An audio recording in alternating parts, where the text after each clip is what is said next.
So I'm here live in Fairfax County, Virginia, in the Alexandria area, the Mount Vernon area specifically.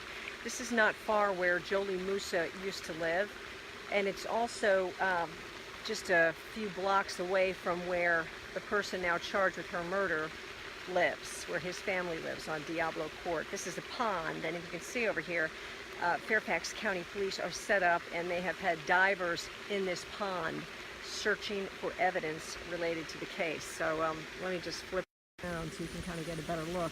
This is basically like a townhouse community, and this little pond sits back here, you know, a drainage pond. It's a nice little place right here, but you can see over here on this back side of the pond, you have oh no, I flipped it around again. Sorry about that. But over there where those there, I'm trying to zoom in. There is a diver there. If you can see that yellow thing in the water, that's a floater, and there's a diver underneath. Just a few minutes ago, we saw another diver come out after he was underwater for some time. I'm not sure exactly how long, but I saw him in there at least 10-15 minutes. He was in there longer because he was already in when I got here. But this is the second diver that I've seen in the water, and the police officers up there, the detectives underneath those tarps, watching out. We don't know what they're looking for. We were told they are diving. Their diving here is related to the Moussa case. Now, Jholie Moussa, let me flip this around. I can talk to you better, but Jholie Moussa was a 16-year-old girl who lived here in the Mount Vernon area, went to Mount Vernon High School, and on January 12th, she went missing. She was with her twin sister, Jholie, and she told her sister that she'd be right back, left the house, walked out the door, apparently to meet somebody who was contacting her through her cell phone. I remember that it was on, I believe it was on Snapchat, communicating with someone, went to meet this person, and her sister thought, okay, she'll be right back. She never came back. And the girls had plans to spend the night at friends' houses and other plans like that. Their father was away and leaving his brother in charge of the girls, but the girls looked to be like they were going to be fine. But then Jholie never came home. The next morning, Jholie realizes something's wrong because Jholie is not communicating on her cell phone. Her cell phone has gone dead.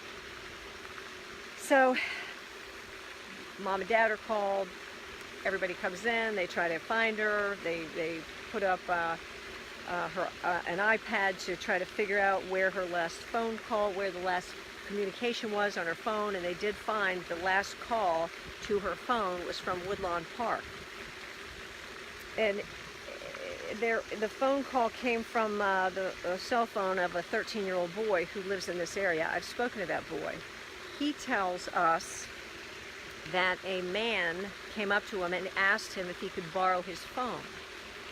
That's the phone call that was the last one made to Jholie Moussa, which is what the family told me. So who was that man? We don't know. But last night, 7 months after her disappearance and murder, we now have an arrest. I should mention, of course, that 2 weeks after she went missing, they found her body in Woodlawn Park, the same park where that phone call was made, and that is very close to this pond as well. Now, the person arrested last night is an 18-year-old named Nibiu Ibrahim. He was 17 at the time, and the two were classmates. The two were high school students at Mount Vernon High School, and they had dated. She had broken it off with him. He had also been charged with 2 assaults on Jholie Moussa. One was a strangulation for which he pleaded guilty and was convicted. He spent 1 month in jail on the conviction of that strangulation assault charge. And as soon as he was released on that, yesterday, Fairfax County Police filed a first-degree murder charge against him in Jholie Moussa's murder. So this morning, Fairfax County Police held a news conference I recorded that on this same Facebook channel, if you're interested. And they talked about the charge, they talked about the case. They said that they searched for Jholie Moussa from the start, from the moment they were called, which was the Saturday when the police called them. At the time, the family was very disturbed because there was no public notice of a missing girl in danger put out over that weekend, and that's what the family was concerned about.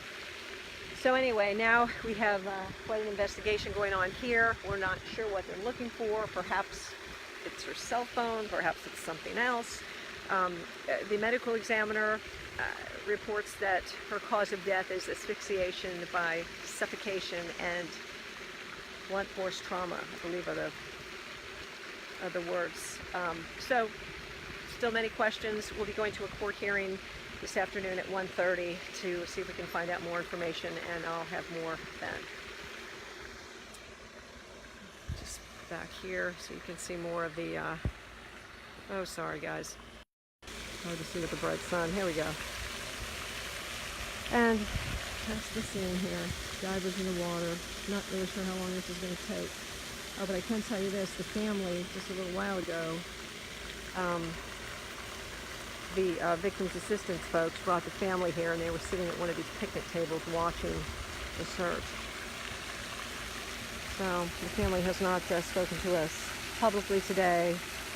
I did speak with both Jholie Moussa's mother and father.